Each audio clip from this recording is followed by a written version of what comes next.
Second question, Sheldon ರವರು ನೀಡಿರುವ ವ್ಯಕ್ತಿತ್ವದ ಪ್ರಕಾರವನ್ನು ವಿವರಿಸಿ. 4 ಮಾರ್ಕ್ಸ್. Page number 32.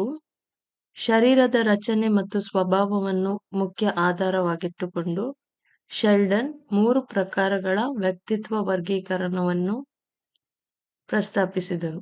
ಎಂಡೋಮಾರ್ಫಿಕ್, ಎರಡನೇದು ಮೆಸೋಮಾರ್ಫಿಕ್ ಮತ್ತು ಮೂರನೇದು ಎಕ್ಟೋಮಾರ್ಫಿಕ್.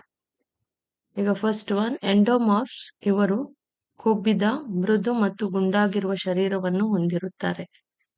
ಸ್ವಭಾವದಂತೆ ಅವರು ಶಾಂತ ಮತ್ತು ಸಮಾಜ ಪ್ರಿಯರು. ಎರಡನೆಯದು ಮೆಸೋಮಾರ್ಫ್ಸ್. ಇವರು ಬಲವಾದ ಸ್ನಾಯುಗಳನ್ನು ಹೊಂದಿದ್ದು ಚೌಕಾಕಾರದ ಗಟ್ಟಿ ಶರೀರದ ನಿರ್ಮಾಣವನ್ನು ಹೊಂದಿರುತ್ತಾರೆ. ಇವರು ಶಕ್ತಿಶಾಲಿಗಳು ಮತ್ತು ಧೈರ್ಯಶಾಲಿಗಳು. ಎಕ್ಟೋಮಾರ್ಫ್ಸ್.